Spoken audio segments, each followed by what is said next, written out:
बिस्मिल्लाहिर्रहमानिर्रहीम। अस्सलाम वालेकुम। सैयद यासनी एक बार फिर आप तमाम देखने वालों की खिदमत में हाजिर है। और सबसे पहले आप तमाम लोगों का बेहद शुक्रिया जो चैनल को सब्सक्राइब कर रहे हैं, अपनी राय का इजहार कर रहे हैं और हमारे साथ कनेक्ट हैं। इसके लिए तहे दिल से आपका मशकूर हूँ। तो क्रिकेट फ़िलहाल तो लीग की सतह पर हो रही है और न्यूजीलैंड की क्रिकेट टीम ने भारत में 3 एक रोज़ा मैचों की सीरीज़ को ख़त्म किया। भारत की क्रिकेट टीम ने जो है वो तीनों एक रोज़ा मैच ना सिर्फ जीते बल्कि इंटरनेशनल क्रिकेट काउंसिल की जो वनडे रैंकिंग है उसमें भी उन्होंने पहली पोजीशन हासिल कर ली है। T20 रैंकिंग में तो वो थे ही पहले नंबर पर। अगरचे वर्ल्ड चैंपियन 50 ओवर का इंग्लैंड है, T20 का वर्ल्ड चैंपियन इंग्लैंड है, लेकिन भारत की क्रिकेट टीम जो है वो दोनों सतह पर इस वक्त डोमिनेट कर रही है। उसके बाद जो है वो आज इंटरनेशनल क्रिकेट काउंसिल की वनडे रैंकिंग अनाउंस हुई और इसमें भी पाकिस्तान और भारत के खिलाड़ी जो हैं वो टॉप ऑफ द लिस्ट हमें दिखाई दे रहे हैं। बैटिंग में अगर बाबर आजम पहले नंबर पर मौजूद हैं तो उभरते हुए फास्ट बॉलर मोहम्मद सिराज भारत के लिए वो आ गए हैं पायदान नंबर 1 पर। तो पाकिस्तान और भारत के लिए तो ये अच्छी खबर है, लेकिन भारत के लिए इस एतबार से थोड़ी सी डिफरेंट खबर है कि फास्ट बॉलिंग, अगर हम भारत की फास्ट बॉलिंग बैटरी की बात करते हैं, माजी में जो सफ़र कपिल देव से शुरू हुआ और फिर 1983 में जब उन्होंने वर्ल्ड कप अपनी कप्तानी में जीता और उस टीम में अगर हम देखें तो मदन लाल थे, उसके अलावा रॉजर बिनी थे जो कि साउथ इंडियन क्रिकेट बोर्ड के सरबराह हैं। फिर उसके बाद एक नया सफ़र भारत के लिए शुरू किया जवागल श्रीनाथ ने, मनोज प्रभाकर ने, दिवाशीष मोहांती ने। फिर आरपी सिंह इस लेगेसी को लेकर चले, इरफान पठान आए और फिर अगर हम बात करते हैं तो श्रीशांत आए जिन्होंने कैच लिया था 2007 में आईसीसी वर्ल्ड T20 में।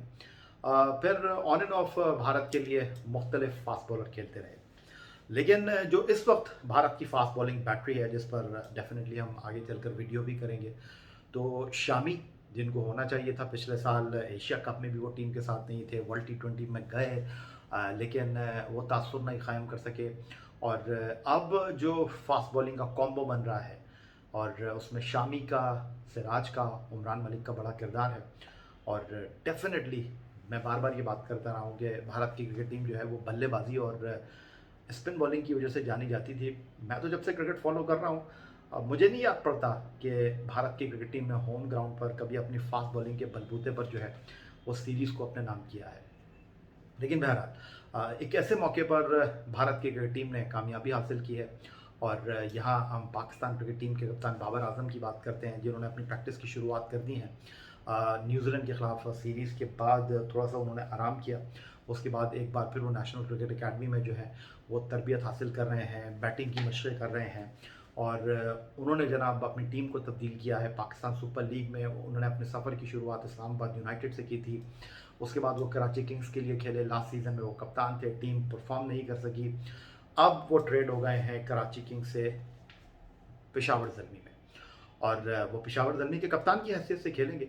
तो बाबर आजम के लिए इंतहाई अहम टूर्नामेंट है क्योंकि बहुत ज़्यादा गुफ्तगू हो रही है उनकी कप्तानी को लेकर के कि जी उनको तीनों फॉर्मेट में कप्तान रहना चाहिए, नहीं रहना चाहिए, और कुछ घुमा फिरा कर जवाब दिया है पाकिस्तान क्रिकेट बोर्ड की मैनेजमेंट कमेटी के सरबराह नजम अजीज सेठी साहब ने। ना तो उन्होंने मुकम्मल तौर पर बाबर आजम के कंधे पर हाथ रखा है, ना ही उन्होंने इस बात को डिनाई किया है कि बाबर आजम जो हैं वो तीनों फॉर्मेट में पाकिस्तान टीम के कप्तान नहीं रहेंगे। उन्होंने बाबर आजम की बल्लेबाजी की बात की है और बल्लेबाजी में तो खैर बाबर आजम इस वक्त टॉप ऑफ द लिस्ट हमें दिखाई दे रहे हैं और बल्लेबाजी में तो दूर दूर तक उनके करीब कोई नहीं है। 2022 की अगर मैं बात करता हूँ तो 4 सेंचुरियों के साथ 1200 से ज़्यादा रन उन्होंने टेस्ट क्रिकेट में स्कोर किए 10 टेस्ट मैचों की 19 इनिंग में।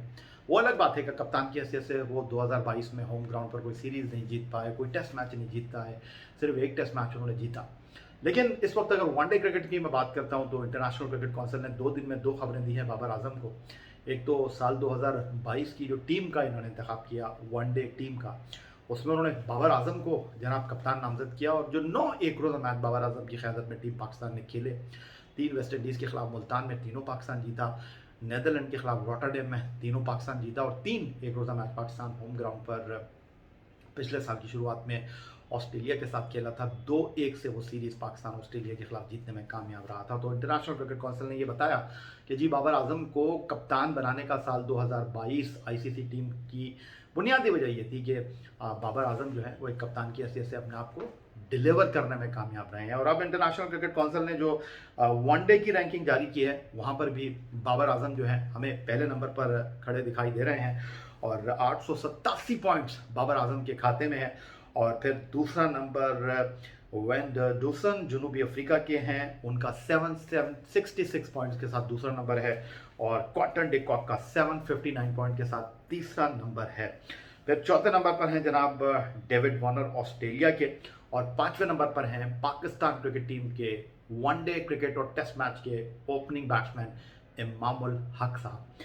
और इस फहरिस्त में भारत के 2 खिलाड़ी आए हैं और ये 2 खिलाड़ी हैं जनाब शुभमन गिल, जिनके लिए बेहतरीन शानदार बढ़िया सीरीज रही है न्यूजीलैंड के खिलाफ, जहां उन्होंने एक सेंचुरी एक डबल सेंचुरी के साथ 360 रन स्कोर किए और इस कारकर्दगी ने उनको 2 जंप दी हैं और वो जनाब आ गए हैं अब नंबर 6 पर।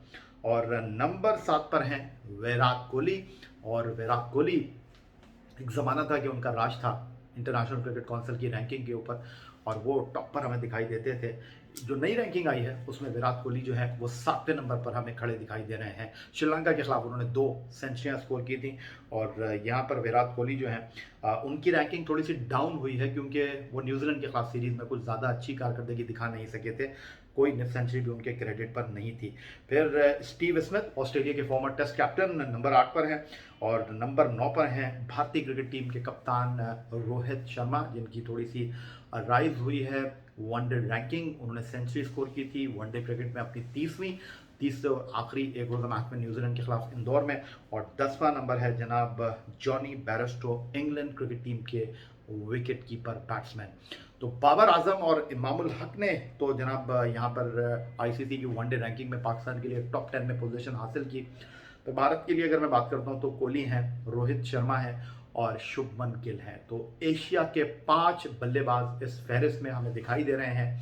फिर जनूबी अफ्रीका के यहाँ पर 2 बैट्समैन हमें दिखाई दे रहे हैं, ऑस्ट्रेलिया के भी 2 बैट्समैन हैं और एक बैट्समैन जो है वो इंग्लैंड का हमें यहाँ खड़ा हुआ दिखाई दे रहा है।